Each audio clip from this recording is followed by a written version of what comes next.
The morning inbox has more ideas for new classic mini SNES games as another reader tries to drum up interest in SWERY's The Good Life. To join in with the discussions yourself, email gamecentral@metro.co.uk. I'm not sure we really learned very much from the new Red Dead Redemption 2 trailer. Nothing on the gameplay, and only the barest hint at what the story is. That would have been okay if they'd given us an actual release date, but I'm not sure I believe it's really going to make spring. It looks like the main guy is probably an outlaw of some sort, but I hope he's not some Wild West equivalent of Trevor or something. The reason Red Dead Redemption was so good is that John Marston was an actual nice guy, which is a real rarity for a Rockstar game. The woman, I forget her name, was also a nice, normal, non-psychopath, and the one in the new trailer I'm not sure is like that. The other thing is I'm not convinced by the facial animation. There were a lot of close-ups, but they all looked a bit weird and uncanny valley. The landscapes and everything looked fantastic, but I'm not sure the people are really that great. I know this seems very negative, but those are my honest reactions. I'm still looking forward to that game, but this trailer has not done much to increase that. Pinky Red Dead Redemption 2 looked really nice in the new trailer.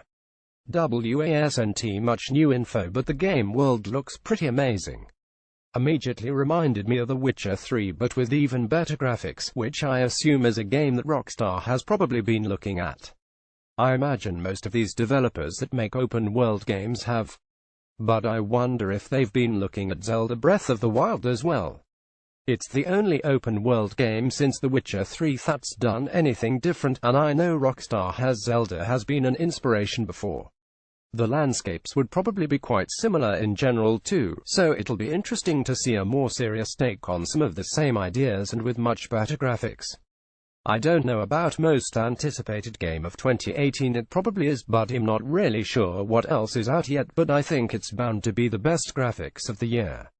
The reason I'd like to see more games on the classic mini SNES is that it might give some publishers an idea about revamping some of these mothballed games. We've been talking a lot about Capcom and Konami letting all their old games go to waste, but maybe if they're popular on the mini SNES they'll start to look into revamping them. I'm already looking forwards to seeing Contra 3, Super Castlevania IV, and Super Ghouls and Ghosts again, but imagine if there was more and we got things like Actraiser, Chrono Trigger, Axley, and Illusion of Gaia on there.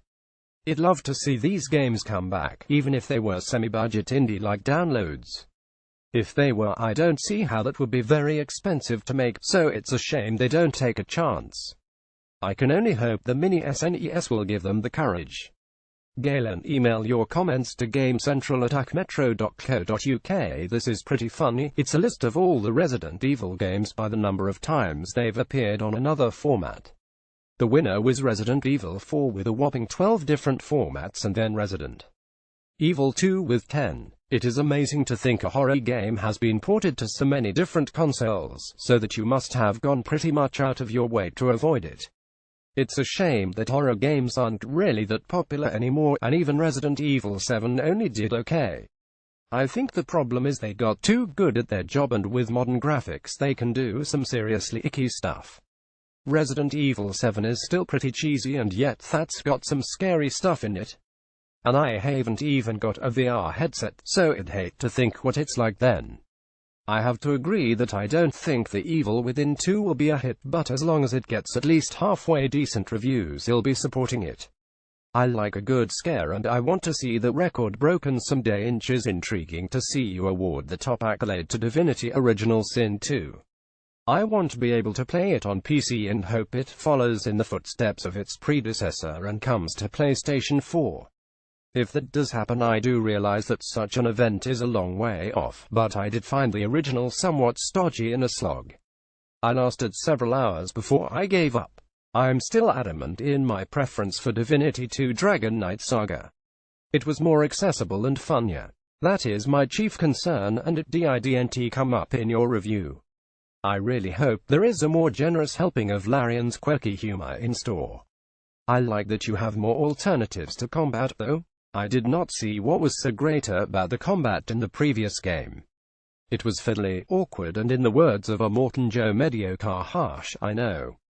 DMRGC. The undead companion Fane is very funny, but then there was plenty of humor in the first one too. Maybe you just didn't meet the right people. Divinity 2 Dragon Knight Saga is a very different style of game, and for us nowhere remotely as good. Sorry if this has been already mentioned, but the SWERY game on Fig has added the option for dogs as well as cats now, but it doesn't look like it is going to get funded, as it is only at 18% funded with 14 days left. Andrew JPS: I got the special issue of Super Play today. It is really a good read and I recommend it. Hopefully everybody who has ordered a copy will have got one by now.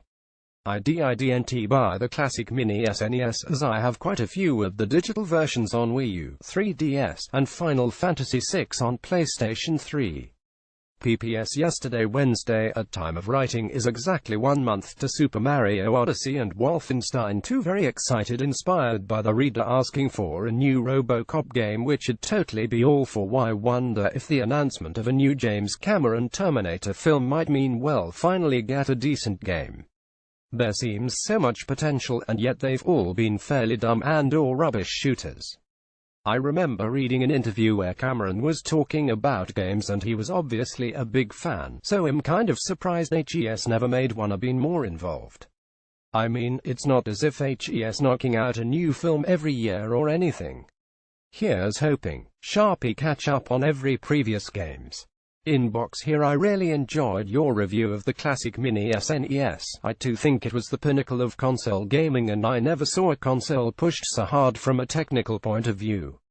I could probably think of at least 10 more games that would have easily made the cut: Teenage Mutant Teenage Turtles, Turtles in Time, Pilot Wings, Lemmings. Yeah, I know Sony own the license. Seiken Densetsu 3, Sunset Riders, The Legend of the Mystical Ninja, Illusion of Time, Secret of Evermore, Breath of Fire 2, NBA Jam, Kill Instinct, perhaps Chrono Trigger, Final Fight, and any WWF game. Okay, I went overboard there with my list, but Super Mario All-Stars would have really topped this off. How good was that? It was an amazing console, no scratch that. It had some amazing games on it, which only proves the fact that it's the games that prop up the console and not the console that props up the games. I also have to congratulate you on your Star Fox 2 review. I was very interested in how you were going to approach it, and you didn't disappoint. It was informative without being derogatory towards the game for its limited hardware at the time. Proper gaming journalism. Well done you guys. Freeway 77 GC, thank you. What chance of Divinity Original Sin 2 on PlayStation 4? Is it a technical step too far? Matt Kirk GC: the first one was, so we'd say there's a good chance. It took over a year for it to appear though. Surely Yoda was just a Muppet until the brilliant digital recreation in George Lucas' prequel masterpieces. Also, never ever Snickers, FMANO GC, we don't believe you're being serious on either subject. The subject for this weekend's inbox was suggested by reader Cranston, who asks, what is your favorite video game remake or remaster? With remasters becoming so commonplace, which one have you enjoyed the most and why? If you played the original game, do you think the new version is better, and what would you have done differently if you haven't played the original? Were you surprised by the remake, and were you expecting something different? Do you think remakes and remasters are a good thing in general, or do you think there's too many of them? What already announced remake are you most looking forward to, and what other game do you wish would get one? Email your comments to gamecentral@acmetro.co.uk. The small print new inbox updates appear twice daily, every weekday morning and afternoon. Letters are used on merit and may be edited for length. You can also submit your own 500 to 600 word 4-player viewer features at any time, which if used will be shown in the next available weekend slot. If you need quick access to the Game Central channel page, please use www.metro.co.uk games, and don't forget to follow us on Twitter.